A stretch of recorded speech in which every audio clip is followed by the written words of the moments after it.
Número 51.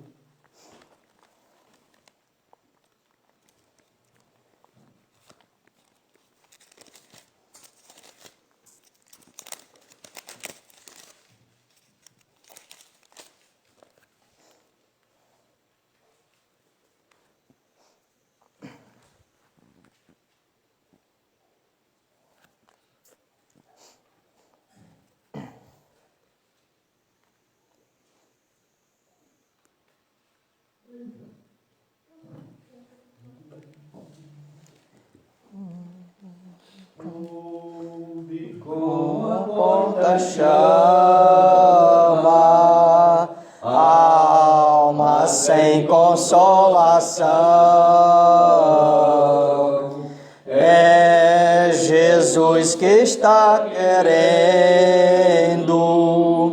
ocupar teu coração. Dá lugar a Jesus Cristo, abre a porta desde já. Se lhe deres acolhida, sempre em ti habitará. Talvez teus companheiros desejasse receber em lugar do bom amigo que por mim ousou morrer. Dai lugar a Jesus Cristo, abre a porta desde já. Se lhe deres acolhida, sempre em ti habitará. Tens tu tempo para Cristo, oh, te chama sempre em vão. Hoje é o tempo de aceitares esta grande salvação. Dai lugar a Jesus Cristo, abre a porta desde já. Se lhe deres acolhida, sempre em ti habitará. Breve cessará a chamada do bondoso Salvador. Ouve o seu real convite para gozar o seu amor. Dai lugar a Jesus Cristo, abre a porta desde já. Se lhe deres acolhida,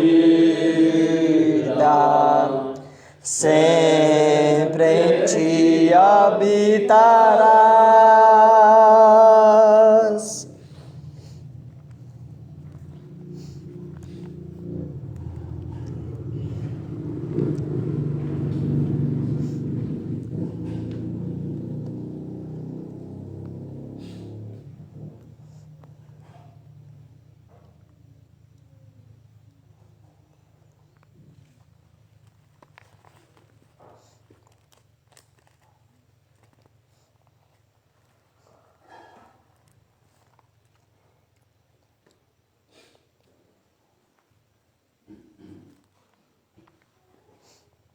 querido Pai, temos nosso Deus amado com alegria e prazer poder estar colocando mais uma vez diante do Senhor a nossa gratidão.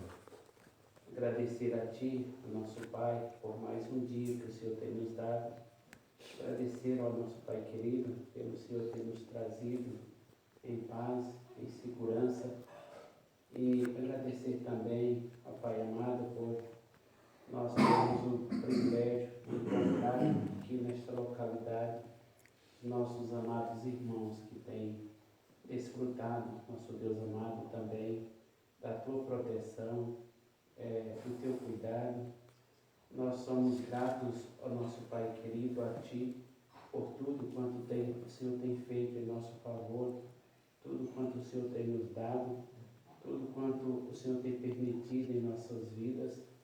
Sabemos, ó nosso Pai amado, que nós somos indignos de tantas bênçãos que temos recebido da Tua parte, mas o Senhor, conforme as Tuas bondades e as Tuas muitas misericórdias, o Senhor tem dado tudo aquilo que necessitamos e podemos dizer até mais do que necessitamos. Por isso, ó Pai, nós somos gratos a Ti, pelo privilégio de Te servir, privilégio de falar diretamente com o Senhor, o prazer, ó Pai, certeza que nós temos de que somos os Teus filhos e também, ó nosso Deus querido, a certeza que nós temos de um dia poder viver para sempre na Tua presença. Isso nos enche de prazer, nos enche de alegria e o nosso coração, ó Pai, é grato para contigo, porque sabemos que somos indignos, mas sabemos que é as Tuas bondades e as Tuas misericórdias, ó Pai, que tem feito isso em nosso favor. Nesta noite pedimos as Tuas bênçãos, a Tua direção, ó Pai, sobre esta reunião, meu Deus querido, que o Santo Espírito, ó Pai, possa estar direcionando, possa estar falando, ó Pai, aos nossos corações. Nós lembramos, ó nosso Deus querido, do trabalho de evangelismo que tem sido feito nessas regiões, os irmãos que têm se esforçado, levando a Tua palavra, levando o Teu Evangelho aos lares, às pessoas, ó Pai, necessitadas de salvação. Rogamos, ó nosso Pai querido, Senhor, esteja mostrando nestes corações a necessidade de salvação, a necessidade deles crer na pessoa do Senhor Jesus. Eles possam estar entendendo e compreendendo que há a necessidade de confiar no Senhor Jesus Cristo para a sua salvação. Nós oramos, ó Pai, se há de ser apresentado algo da Tua palavra nesta noite, ajude que a Tua palavra possa falar ao coração de cada um de nós aqui presente. Pois oramos no nome do nosso Senhor e Salvador Jesus Cristo. Amém. Amém.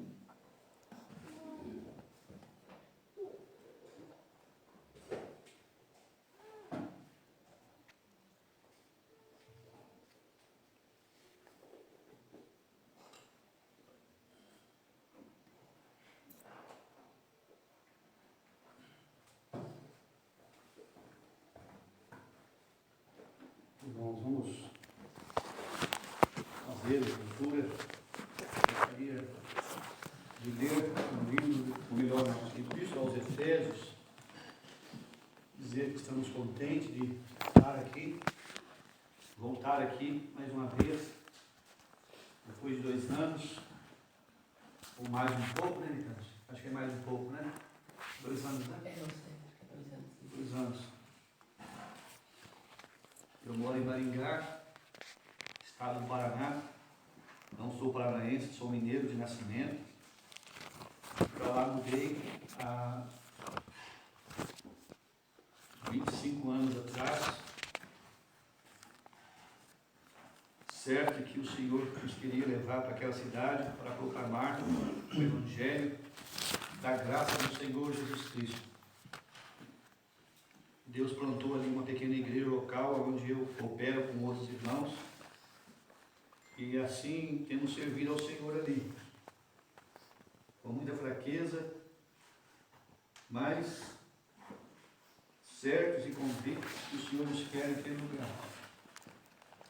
A carta aos Efésios, uma carta com 6 capítulos.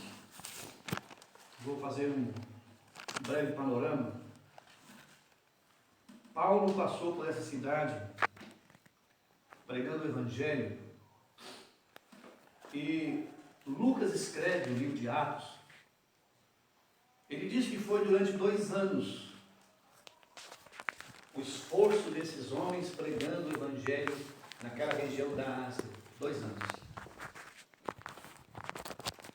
E quando a gente olha para Atos 19, nós temos ali um relato das primeiras salvações. Deus salvando judeus e gentios. E antes da gente ler aqui, pelo menos ir lá um pouquinho, para que a gente possa olhar Atos 19, para a gente ver esse panorama da carta aos Efésios. Atos 19.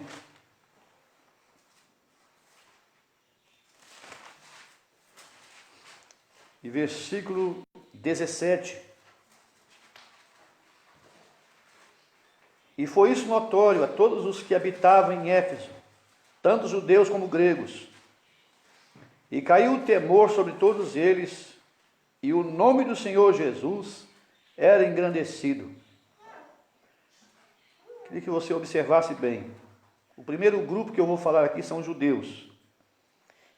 E muitos dos que tinham crido vinham confessando e publicando seus feitos. O primeiro grupo são judeus. O segundo grupo são gentios, verso 19. Também muitos dos que seguiam artes mágicas trouxeram os seus livros e os queimaram na presença de todos, e feita a conta do seu preço, achou que se montava a 50.000 peças de prata. Se tivéssemos que dar um tema para esse texto, eu diria: só o Evangelho faz. Não há nenhum outro poder salvador que é capaz de transformar o homem na sua total falência, na sua total desgraça, longe de Deus.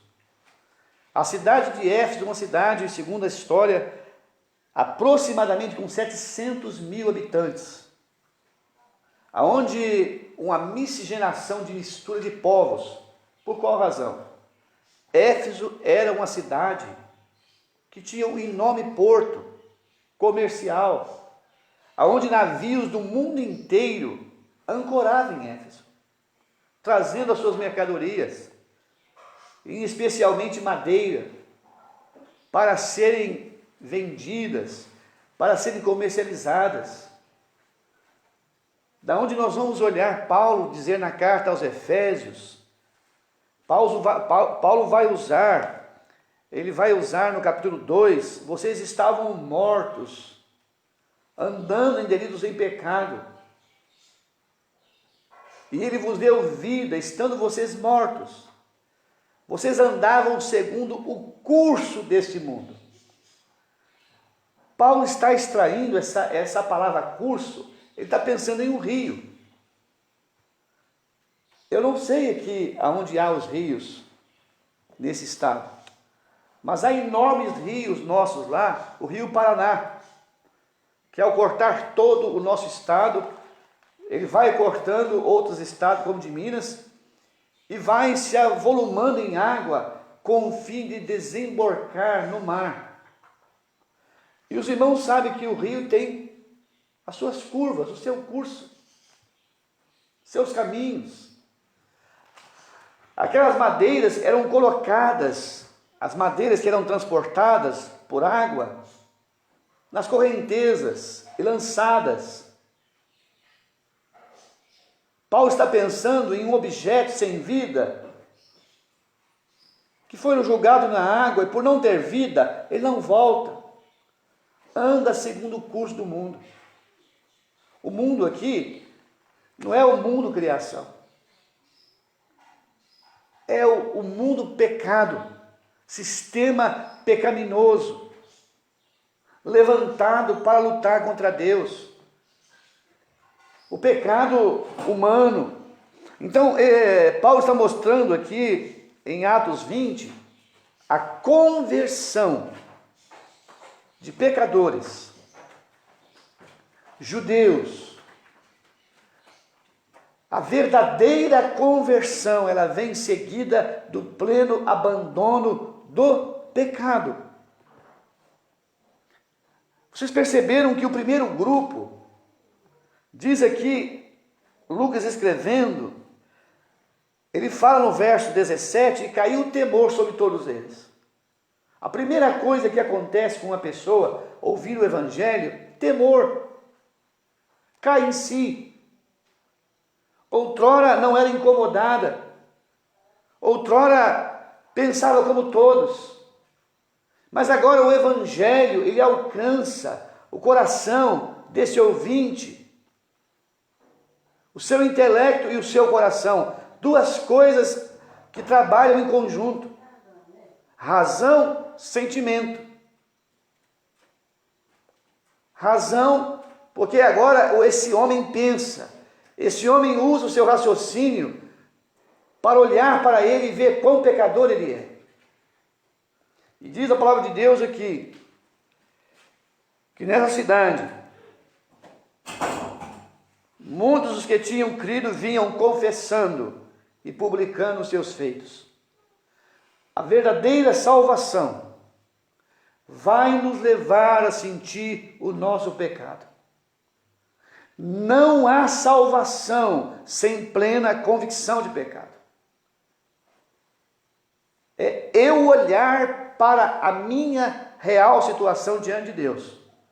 Ó Deus, eu compreendo o meu estado de perdido, de perdida, a minha falência, a minha desgraça, quão pecador, quão sujo eu sou.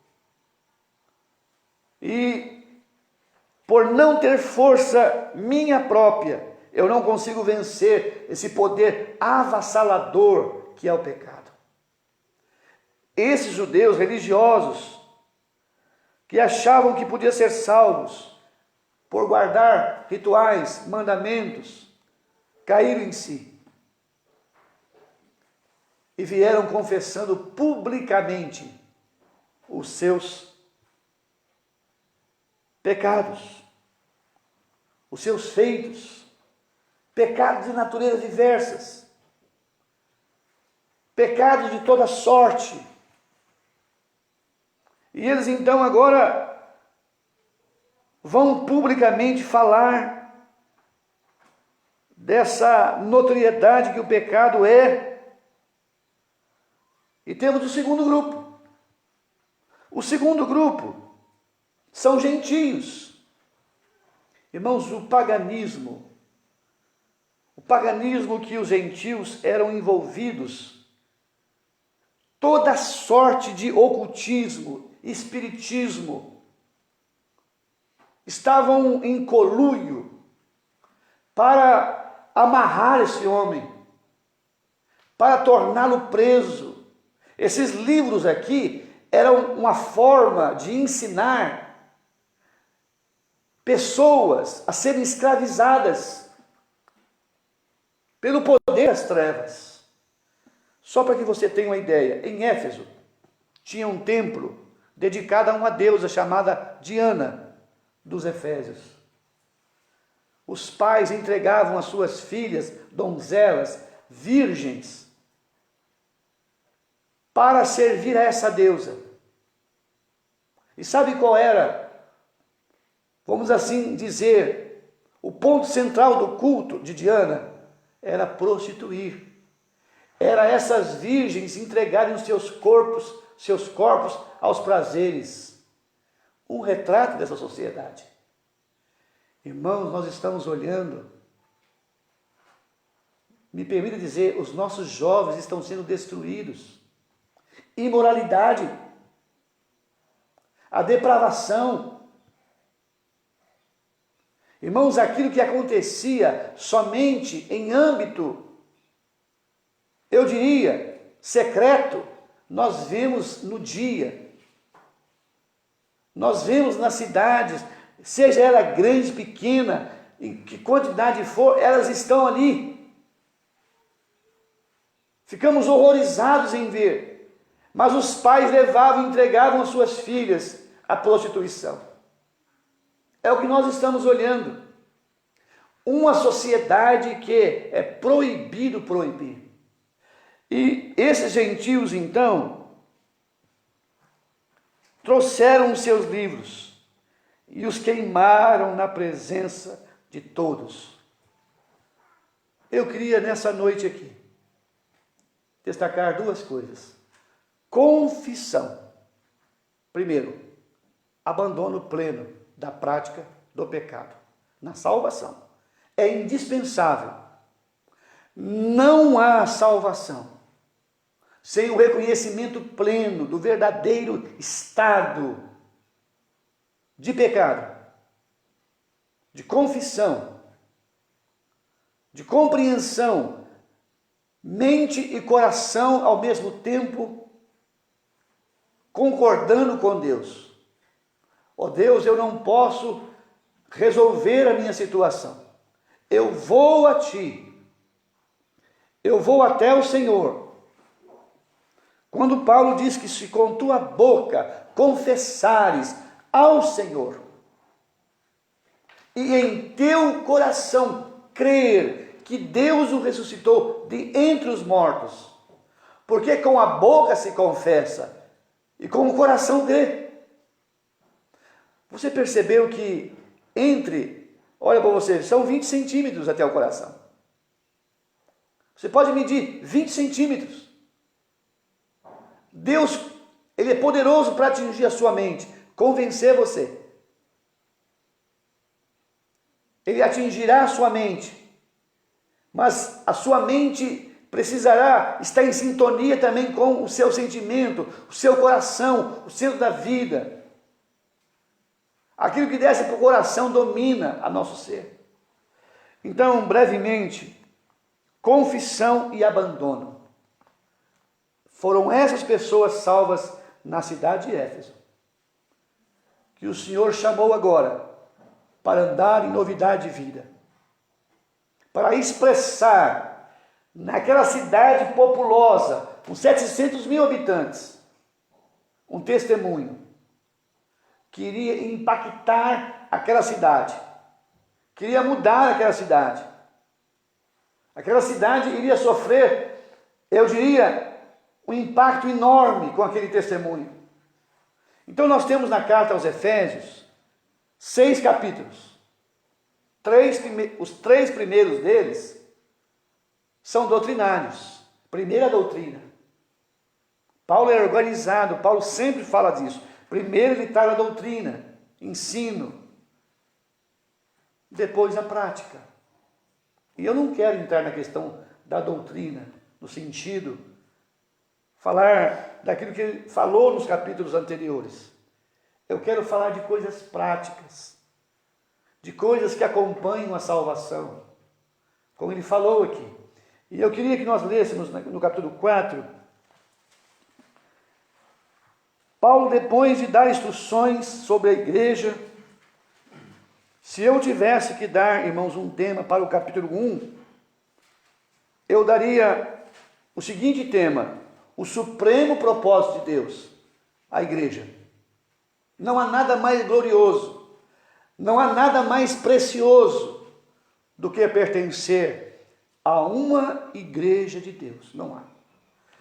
No segundo capítulo, você pode olhar aí, ele fala de salvação. Ele vosificou. Eu daria o seguinte tema: reconciliação. O método de Deus. É a maneira que Deus salva. No capítulo 3, para esses salvos, ele é as insondáveis riquezas de Cristo. Ele vai nos revelar. Ele vai partilhar conosco o seu segredo.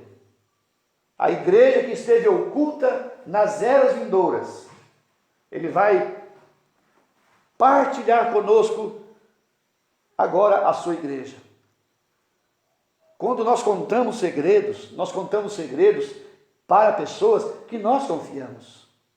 E ele vai, através da igreja, aqui nesse mundo, irmãos, manifestar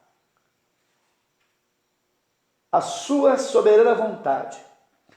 Então, agora para o capítulo 4, irmãos, eu queria que nós lêssemos, nós vamos passar alguns minutinhos bem pequenos. Rogo-vos, pois eu, preso do Senhor, que andeis como é digno da vocação com que fostes chamados, com toda humildade, mansidão, com longanimidade, suportando uns aos outros em amor. Nós vamos agora, capítulo 4, versículo 17. E digo isto, e testifico no Senhor. Queria que vocês observassem mais uma vez comigo a palavra andeis. Para que não andeis mais como também andam os outros gentios, na vaidade da sua mente, entenebrecidos no entendimento, separados da vida de Deus pela ignorância que há neles, pela dureza do seu coração, os quais, havendo perdido todo o sentimento, se entregaram a todo sentimento e se entregaram à dissolução para com avidez cometerem toda impureza. Mas vós não aprendestes assim a Cristo. Se é que os tendes ouvido, nele fostes ensinado como está a verdade em Jesus. Quanto ao trato passado, vos despojeis do velho homem que se corrompe pelas concupiscências do engano, e vos renoveis no espírito da vossa mente, e vos revistais do novo homem, que segundo Deus é criado em verdadeira justiça e santidade. Por isso deixai a mentira, falai a verdade, cada um com seu próximo, porque somos membros uns dos outros. Irai-vos e não pequeis. Não se ponha o sol sobre a vossa ira. Não deis lugar ao diabo. Aquele que furtava, não furte mais, antes trabalhe fazendo com as mãos o que é bom, para que tenha o que repartir com o que tiver necessidade.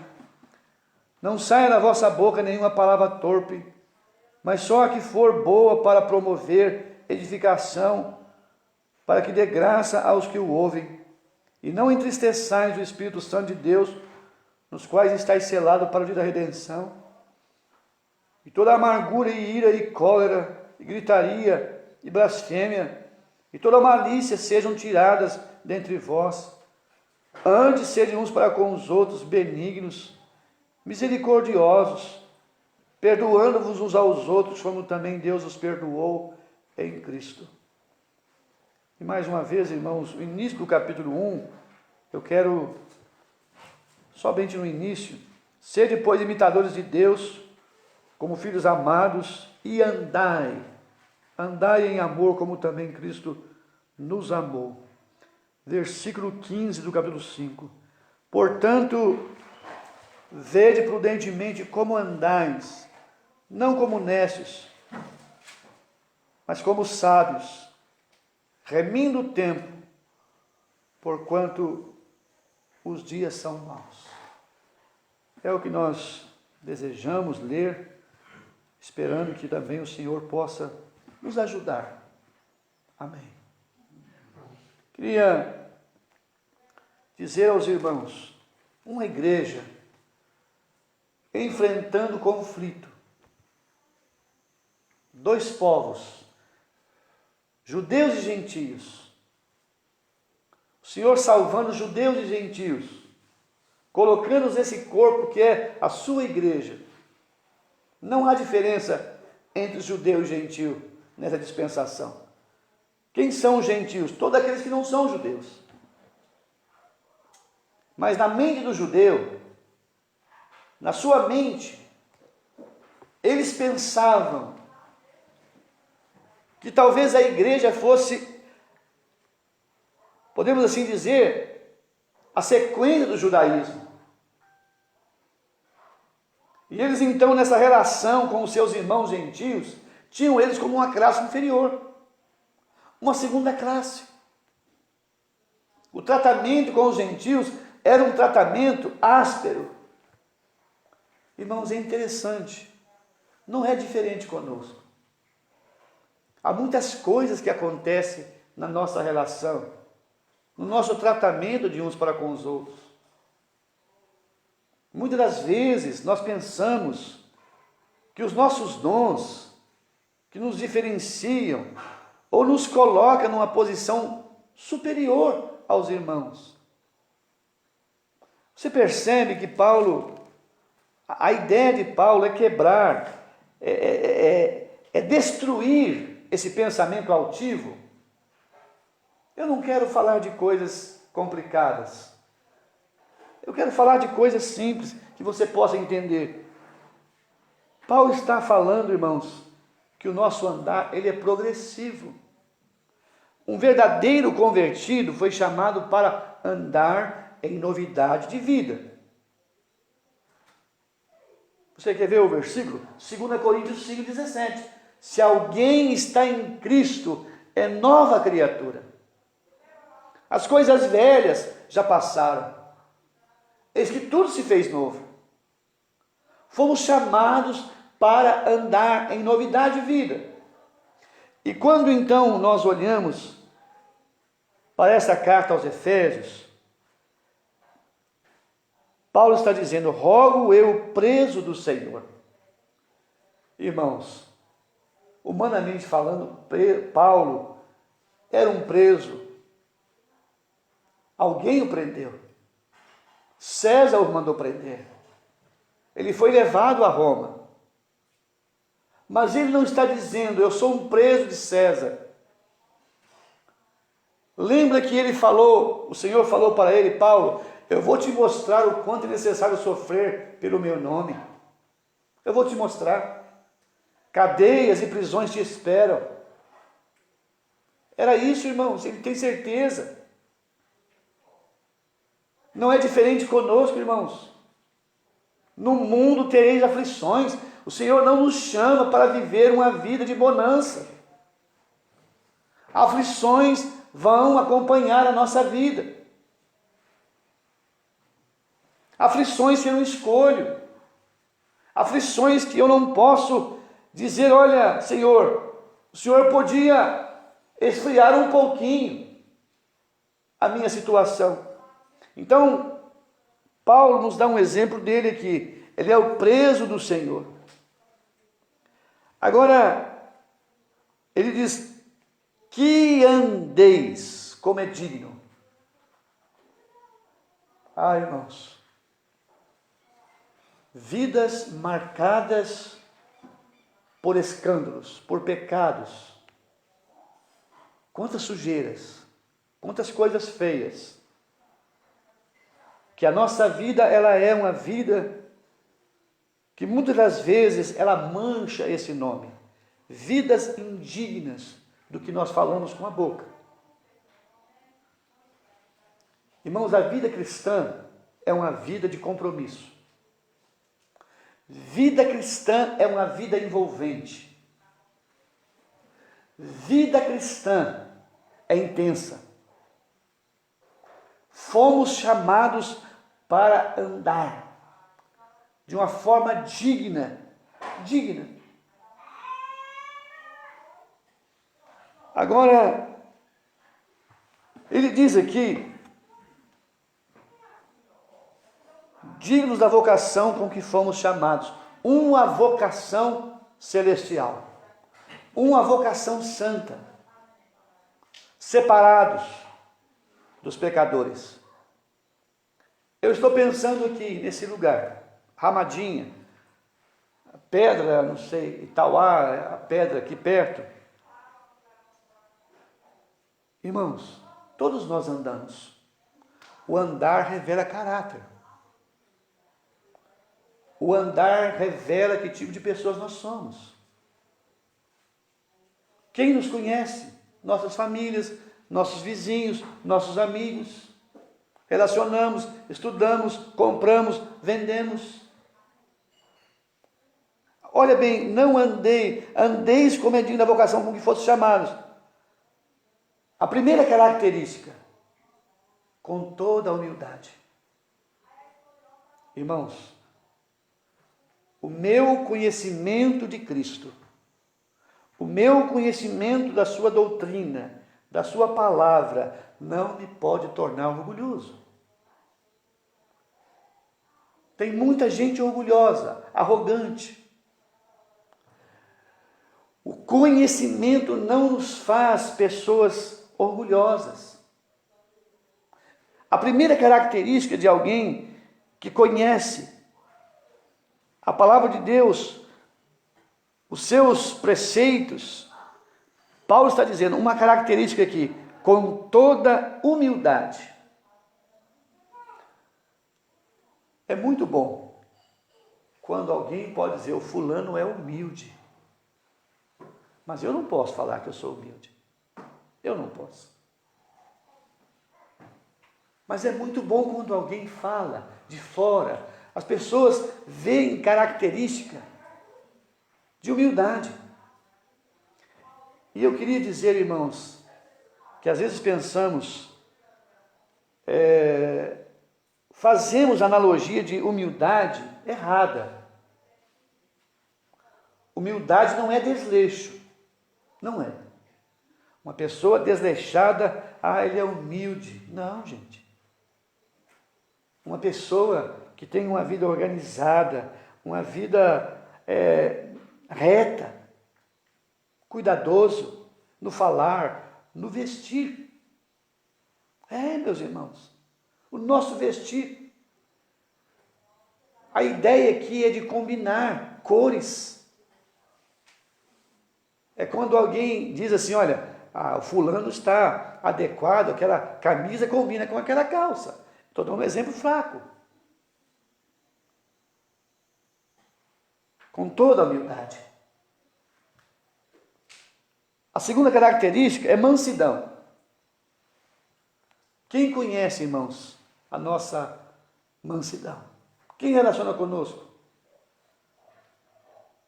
Ser manso. Uma das características do Senhor Jesus, ele falou, vinde a mim todos vós que estáis cansados e oprimidos, e eu vos aliviarei. Aprendei de mim que sou manso e humilde de coração. Os irmãos não nos conhecem. O irmão José Nicásio, eu já conheci ele há mais de 20 e tantos anos. A Regina, nós reunimos juntos na mesma igreja. Para conhecermos, irmãos, quem nós somos, nós temos que andar juntos. Aprendei de mim. Aqueles animais, o jugo, era colocado sobre 2 bois. O jugo. Eles iam dando nas mesmas pisadas. E quando se colocava um boi mais experiente, velho, e um boi novo, o boi novo, ele queria andar nas pisadas mais aceleradas. O boi mais velho, mais experiente, sabia que se ele começasse em pisadas mais largas, ele cansaria mais cedo. Irmãos, aprender é desenvolver isso. Isso é desenvolvido. O Espírito Santo vai desenvolver em nós. Ele é Deus, ele veio habitar. Esses são os frutos que o Espírito Santo vai desenvolver no nosso ser ao longo da nossa caminhada aqui. Então, ao pensar nesse caráter, com toda humildade, mansidão, será que eu sou manso? Irmãos, às vezes, há situações que às vezes nós somos, colocados, que a nossa mansidão é testada. Na relação com os nossos filhos, com as nossas esposas, com os nossos irmãos em Cristo. É testada. E de repente aquela falsa mansidão, rapidinho, dá lugar à ira, à cólera, aquilo que Paulo vai dizer aqui. Então, Deus está interessado no seu andar. O seu andar. O Senhor quer conhecer que pessoa sou eu. Então, esses cristãos em Éfeso, por que Paulo está dizendo isso aqui, irmãos? É para eles e para nós. Para mim e para você. Porque essas coisas aqui interpõem no nosso relacionamento. Irmãos, igrejas estão sendo destruídas. Relacionamentos estão sendo destruídos. Famílias estão sendo destruídas. Porque desprezam essas verdades. E a terceira coisa, com toda humildade, com mansidão e com longanimidade. O que é uma pessoa longânima? É uma pessoa que espera sem cobrar. Ah, se Deus fosse cobrar de mim o tempo da minha ignorância, Ele me mandaria para o inferno. Ele me esperou muito tempo. Longânimo, o Senhor é longânimo para convosco, não querendo que nenhum de vós se perca. Mas será que nós somos longânimos? Não somos. Se o fulano quiser, é assim. Se não, é assim. Nós somos assim. Eu não vou falar do evangelho mais com ele. Eu não vou falar do evangelho mais com ela. Uai, com toda a longanimidade. Meus irmãos, o Senhor nos leva por caminhos que nos contrariam. Longanimidade. Ele está dizendo aqui que no tratamento do judeu com o gentio não havia longanimidade. Às vezes nós não somos longânimos uns com os outros. Nós interpelamos, nós atropelamos e nós passamos a régua, irmãos. Aí, longanimidade. Agora ele vai dizer, meus irmãos, suportando-vos uns aos outros em amor. Eu queria que nós olhássemos em Colossenses, rapidamente. Nós vamos olhar que a carta aos Efésios e a carta aos Colossenses tem uma semelhança. Eu vou falar dessa semelhança, se depois tiver uma outra oportunidade.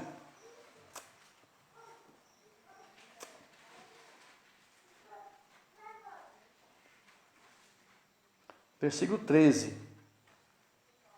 Suportando-vos uns aos outros e perdoando-vos uns aos outros, se alguém tiver queixa contra outro, assim como Cristo vos perdoou, assim fazeis vós também.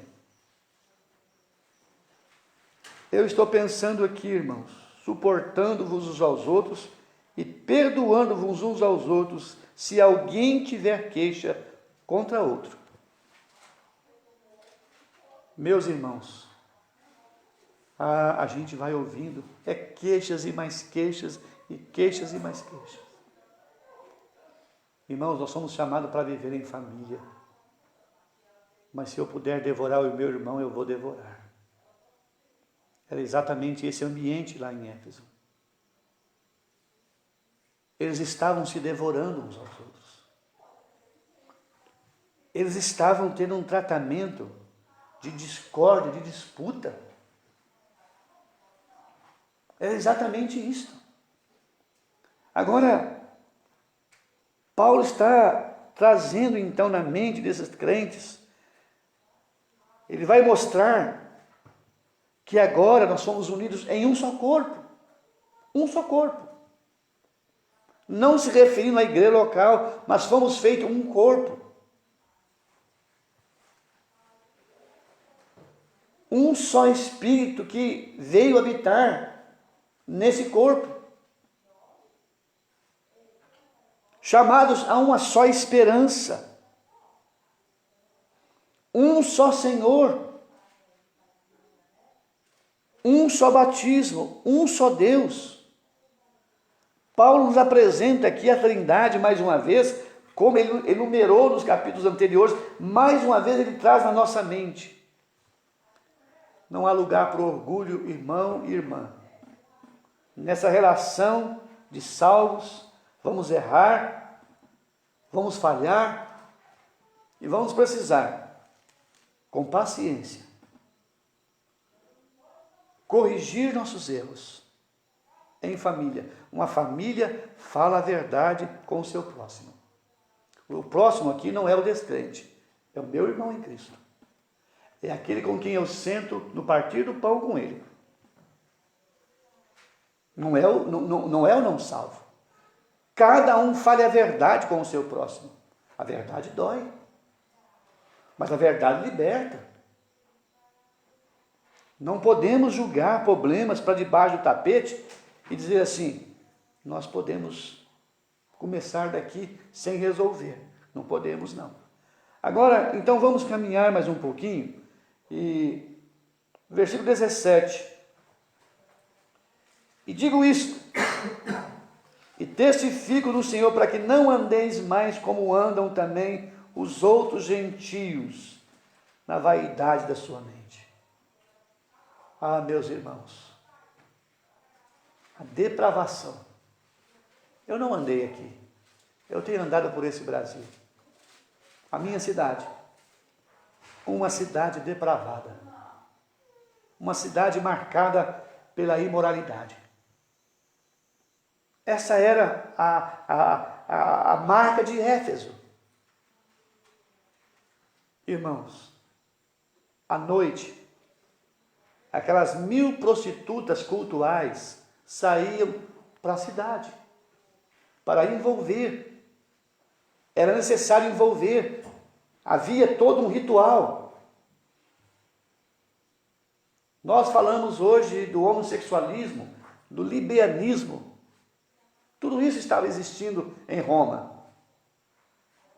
Tudo isso existe aqui. É o que domina a mente. A mente do homem sem Deus, ela é uma mente marcada pela depravação moral, irmãos. Moral. É o que nós estamos vivenciando nesses dias.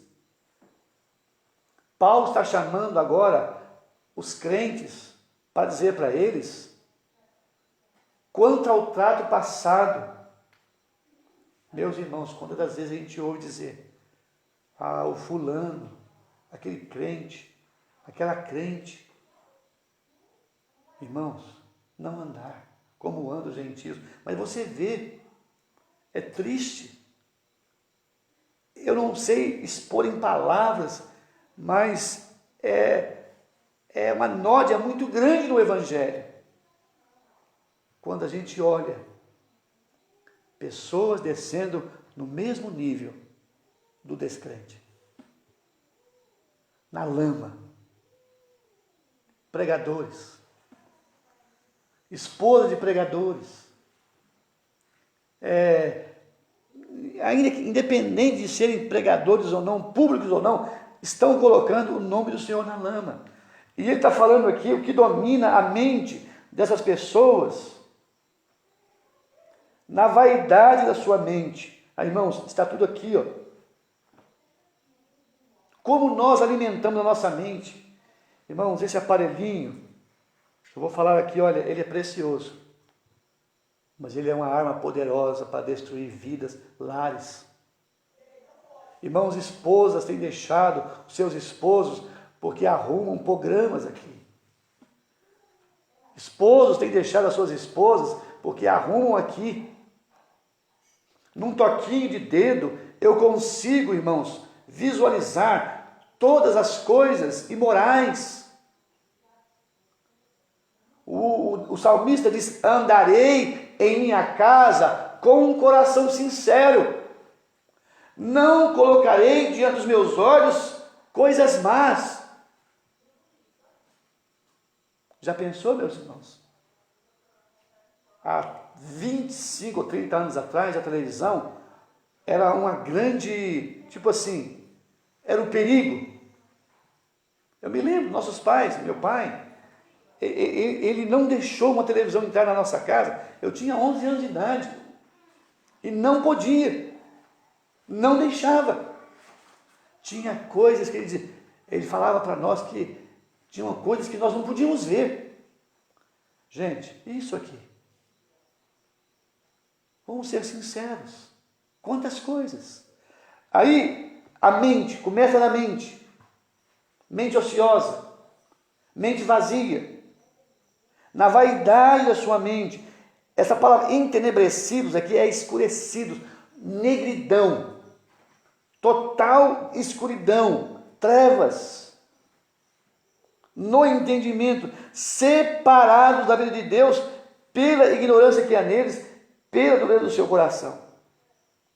Agora olha bem, irmãos, os quais, havendo perdido todo sentimento, se entregaram à dissolução, para com avidez cometerem toda sorte de impureza. Esse ano que passou, foram 2 anos muito difíceis para nós. Mudou ao lado da minha casa uma família. Meu vizinho que morou lá bem no início, eu cheguei bem no início, lá primeiro que ele, construímos nossa casa, logo ele veio, ele vendeu aquela casa, trocou e mudou uma família. E aquela família era o dia todo escutando essas músicas chamadas rap, eu não sei falar vocês mesmo, mas depravada, irmãos. A gente ouvia aquilo dia e noite, dia e noite. Aquelas frases mais horrorosas. O comportamento. Não era só ouvindo, mas o comportamento também era um comportamento horrível. E eu estou olhando aqui, Paulo está dizendo, entregando-se à dissolução. Nós estamos olhando nesses dias, eu estava vendo reportagem, pais que relacionam com as suas filhas. Filhos que relacionam com as suas mães. Você vai me dizer assim, mas irmão, isso é meio perigoso, isso é muito pesado para você falar. Há um tempo atrás, eu recebi um telefonema. Uma irmã em Cristo. Ela tem 2 filhos dependentes de crack. Ela me liga. E ela para num determinado momento no telefone, ela se cala e ela me diz, irmão, eu preciso de ajuda. Eu preciso de ajuda. O meu filho, fulano, assim, assim, assim. Ela parou e emudeceu e eu via que havia choro. E de repente ela diz assim, irmão, lutando com esses meus filhos, eu tenho que tomar um antidepressivo. Ela tomava um antidepressivo, toma. E nesse período que foi visitar esse filho abusou dela. Irmãos, que desgraça. Ele está falando aqui, irmãos. Eu vou falar algo nessa noite. Eu vou dizer, o que nos torna diferente dos mundanos é o temor de Deus. Mas eu vou dizer aqui, meus irmãos, se nós perdermos o temor de Deus, nós vamos agir igual bicho. Nós vamos descer lá na lama. Nós vamos fazer tudo que eles fazem, igual ou pior. Não pense você que você não tem desejos. Não pense você que você não tenha isso. Isso aqui, Paulo está dizendo, os gentios, falando como eles tinham um comportamento passado, na vida passada. Agora ele vai dizer aqui, olha irmãos, versículo 20, mas vós não aprendestes assim a Cristo. Não foi assim. Irmãos, eu não sei quanto tempo vai durar a nossa peregrinação aqui nesse mundo. Eu não sei. Mas eu creio que atingimos um estado pior do que Sodoma. Misericórdia, irmãos. Há uma nuvem escura no nosso país. A gente consegue perceber os poderes das trevas. A gente consegue ver a manipulação do poder das trevas tentando, irmãos, maquinando a destruição das famílias. Nós estamos vendo, acompanhando. E a igreja, ela tem um papel aqui nesse mundo. Se é que o tendes ouvido e nele fosses ensinado, como está a verdade em Jesus. Sabe, meus irmãos, existem muitas coisas, eu já vou parando por aqui. Falsas profissões de fé, meus irmãos, pessoas não regeneradas, não salvas, mas que têm um rótulo de crente. Meus irmãos, uma vez um certo homem chamado Spurgeon escreveu um artigo, ele tem como título assim: alimentando ovelha ou divertindo bodes? Ah, meus irmãos, não tem como. Ovelhas são ovelhas, bodes são bodes. Meus irmãos, se não houver um verdadeiro nascimento, regeneração, uma mudança de pensamento, coração, irmãos, é simplesmente o nome de crente, mas nunca foi salvo. Eu quero só ler um versículo em 1 Pedro. Vamos lá, irmãos, e vamos encerrar aqui. Se houver oportunidade, depois a gente pode voltar a pensar sobre esse andar progressivo, chamados a andar. 2 Pedro.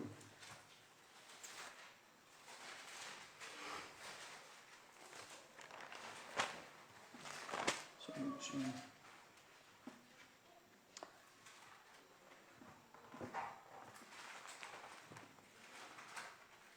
É o versículo 21 e o 22.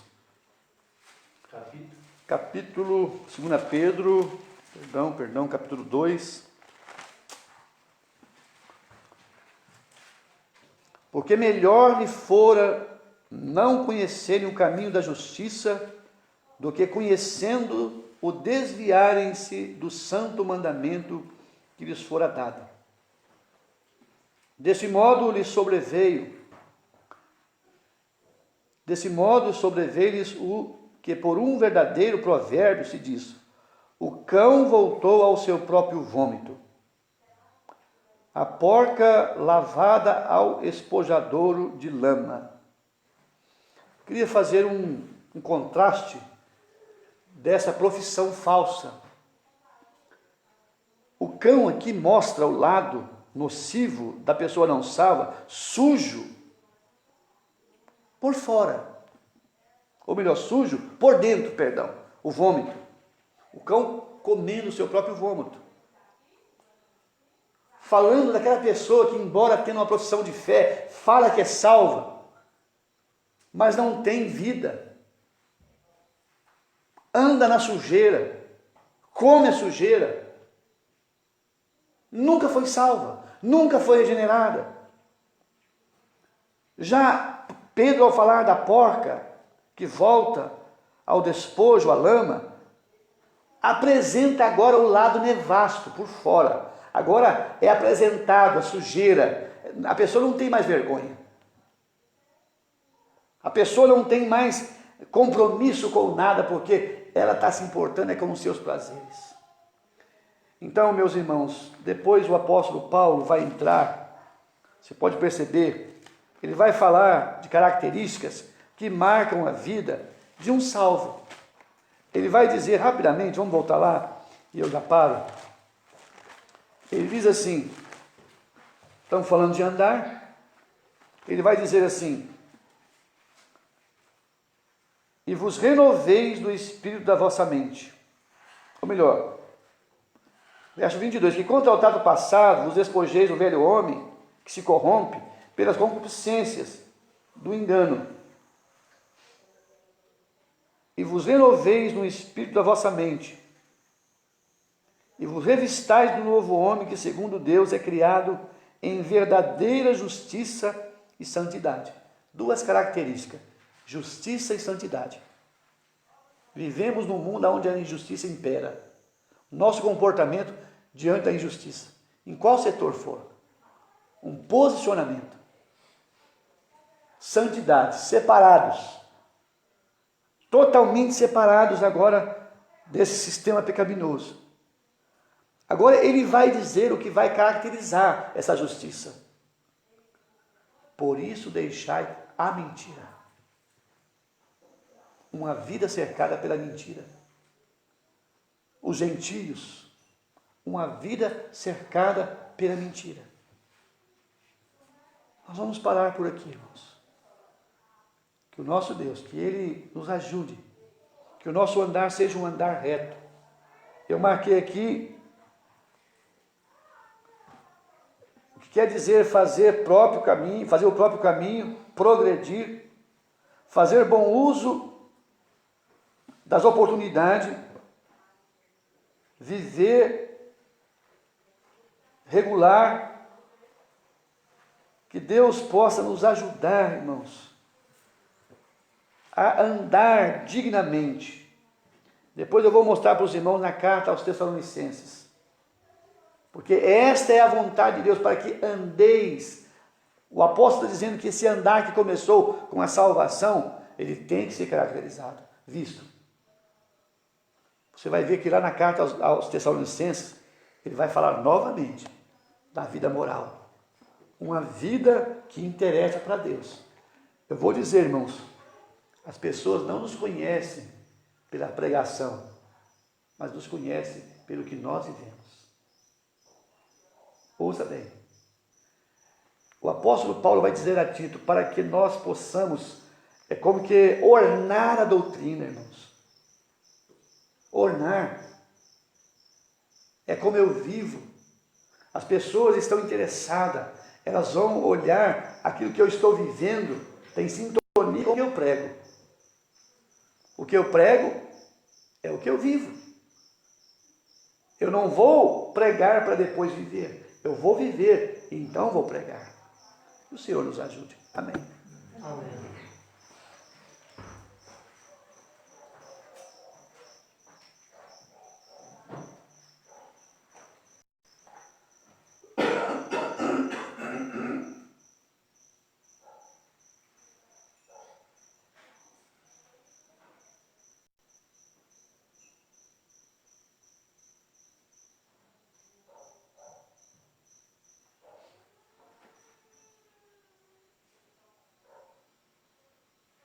Cantar o número 4.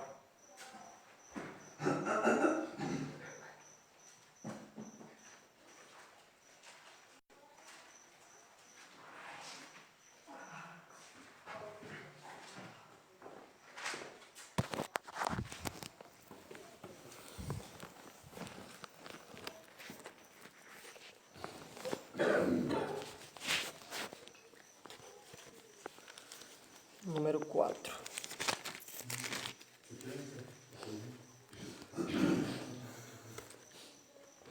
Alegre Verdade, quão bom é ouvir que o Deus de bondade aprova em abrir agora o caminho ao vil pecador.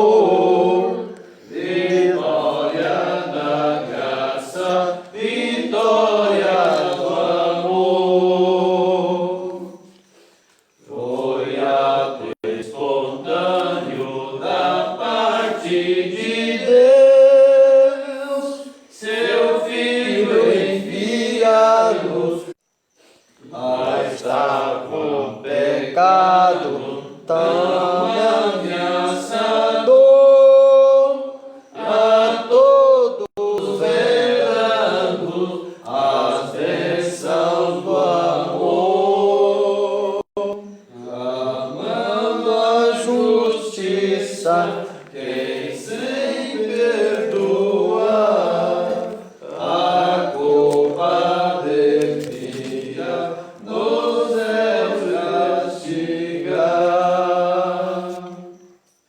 Mas Deus ao seu Filho ao mundo enviou, e o fim desejado por ele alcançou. Pois Cristo assim mesmo a morte se deu, e o grande invencível assim me moveu. Se cremos em Cristo,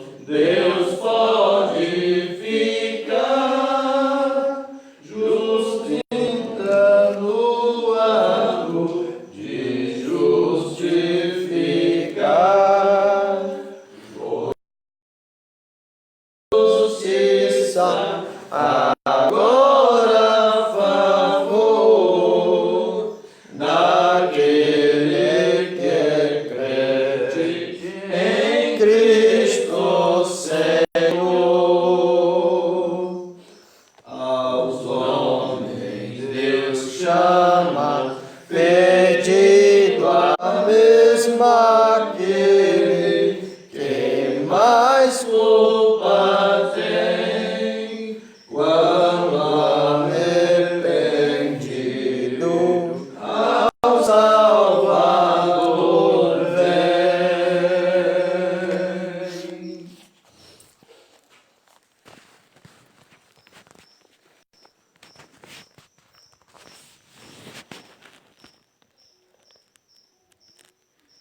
Nosso eterno Deus celestial, as graças damos mais uma vez ao Senhor, e estamos atraídos ao seu nome, e temos nós essa alegria, esse privilégio de poder estar entre os irmãos. O Senhor permite mais uma vez que o esforço dos irmãos na força que fossem de cada um não teria capacidade de chegar até aqui, porque entendemos e compreendemos no nosso pouco entendimento. Sabemos que de tal forma como um inimigo, o ser que já está julgado com os seus planos, ele tem colocado. Mas sabemos que nada o impedirá, porque ele é Deus, está acima de todas as coisas. Faz com que cada um de nós que fomos salvos possamos caminhar, entendendo de acordo com o Senhor, caminhando à nossa frente. O Senhor é aquele que abre caminhos para que tudo vá de acordo com a sua vontade.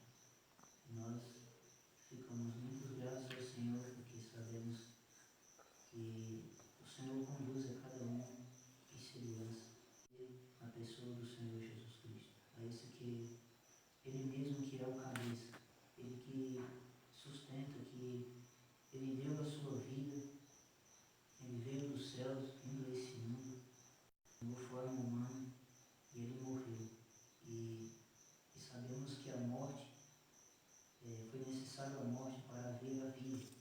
Nós estávamos mortos nos nossos pecados, assim como nós temos ouvido da palavra, nos delitos e pecados, mas vemos que a graça nos alcançou e ela está abertamente a todo aquele que o desejar, porque a porta dela está aberta e, como diz a sua palavra, que Ele mesmo afirmando: eu sou a porta, se alguém entrar, salvar-se-á, entrará e sairá e achará pastagem.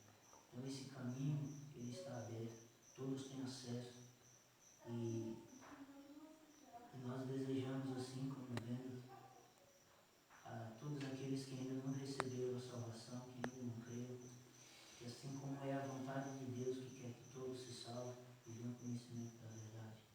Então que Deus abençoe aos nossos, cada um, ouvinte da palavra, nossos amados irmãos, que o Senhor se abençoe em tudo. Nós tudo agradecemos ao nosso Deus, sabemos que o Senhor, as nossas orações, tudo que pedimos ao Senhor, que o Senhor é aquele que mesmo está o controle de tudo deixamos em tuas mãos, porque oramos e agradecemos no nome do nosso amado Senhor e Salvador Jesus Cristo. Amém. Amém.